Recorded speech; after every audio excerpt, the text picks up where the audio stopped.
Welcome to the Cruise Tips Podcast, where you get helpful tips and support to have a fantastic vacation on the high seas. So grab a tropical drink and get ready for another great discussion. Don't forget to check out our Facebook page or our Cruise Tips blog for other great tips.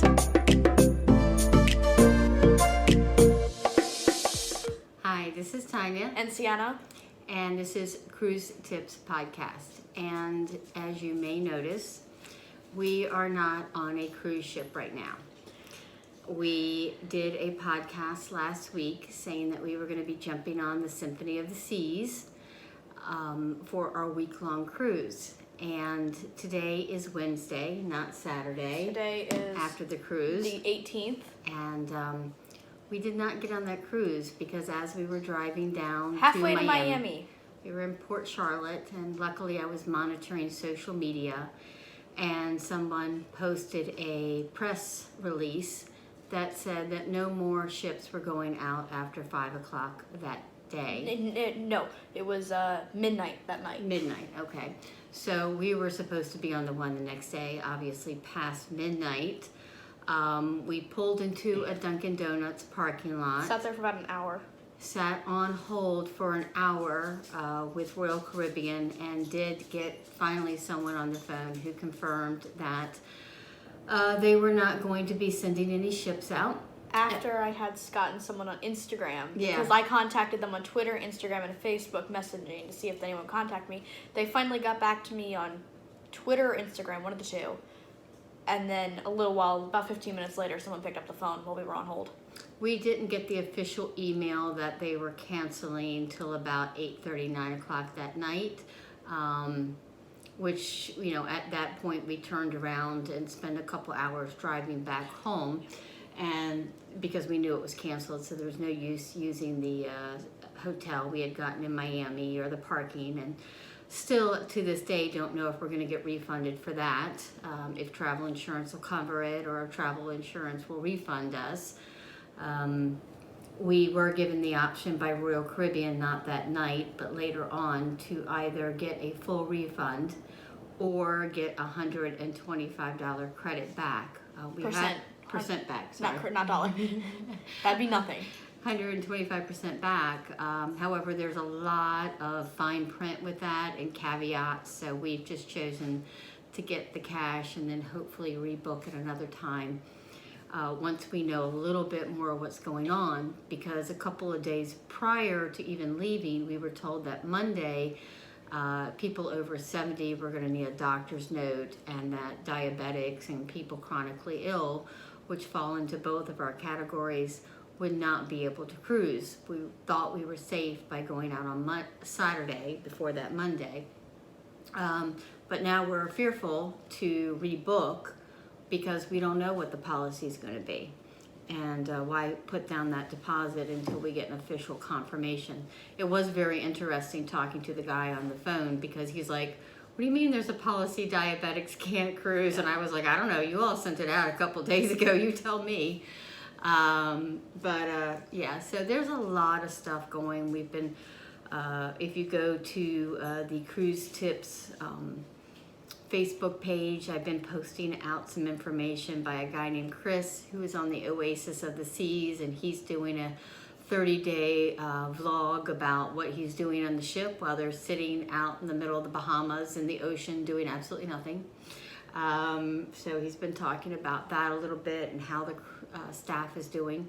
I just got notice now that, for example, Carnival cruise ships that were supposed to do Alaska are now offloading all their personnel because they will not be able to do Alaska, at least on one ship. Alaska and Canada have both said they will not allow cruise ships to come in. And, you know, this is the beginning of the season where the cruise ships move from the Pacific to go up to Alaska, and then they move back down again after the season. So I think that Alaskan cruise is definitely in jeopardy right now, and I really can't blame the Alaskan ports and their people who live there year-round because, you know, there's only a few thousand people who live in some of these Alaskan cities, and they are deluged by cruise ship after cruise ship, day after day, and that's great. It supports their economy, but they certainly don't want that many people coming in who might be bringing a virus. So I can kind of see their point of view.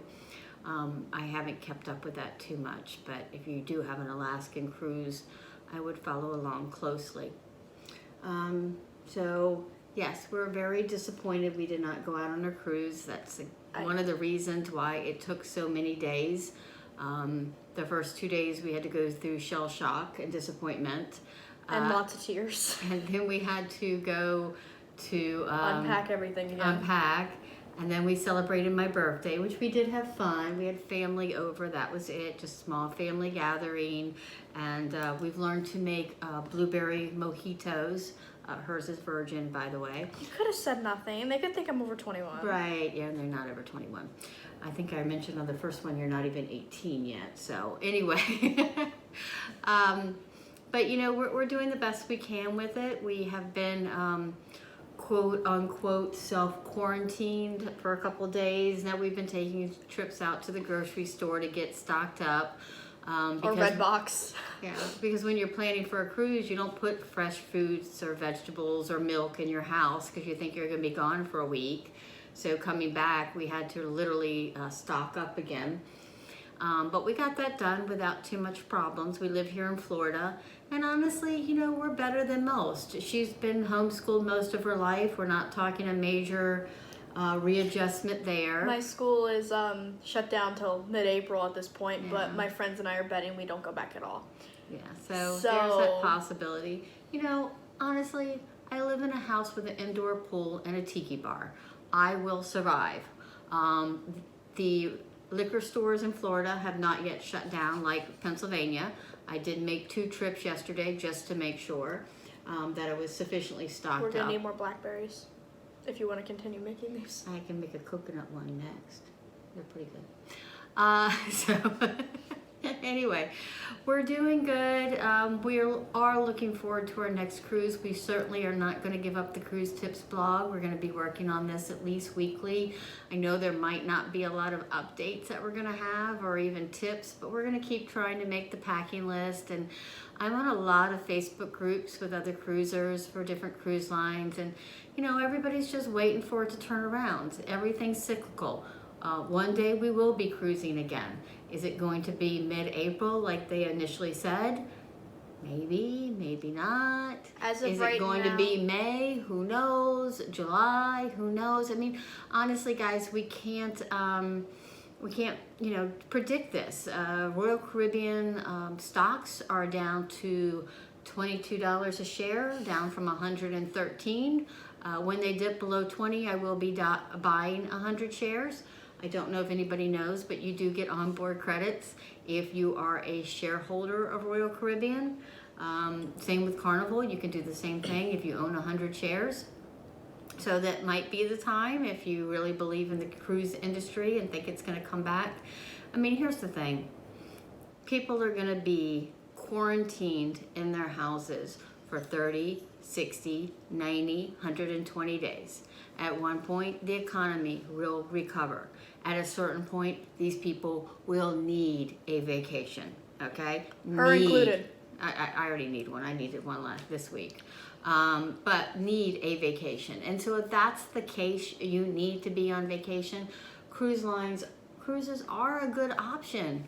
I mean, there is no difference. Actually, I would probably guess it's more sanitary and cleaner looking at the precautions they make with the norovirus than the theme parks. I mean, put me up against the Symphony Disney of the versus Seas and the Disney World, I'll be on the... a lot less kids, too. Yeah, it depends. But yeah, I mean, honestly, so people are going to be back on these cruise ships. It is not going to, you know, there's predictions on, you know, I read a Dow Jones Wall Street thing, you know, are the cruise lines going to tank? These people have money.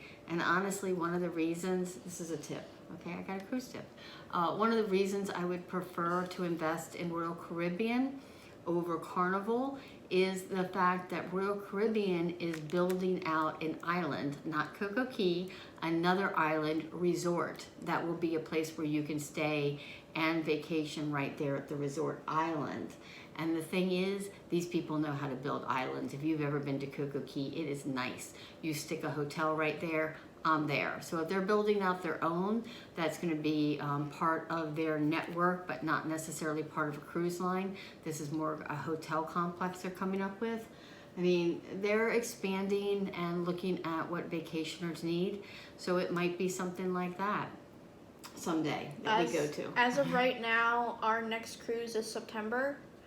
My next cruise, I haven't put you on it Yeah.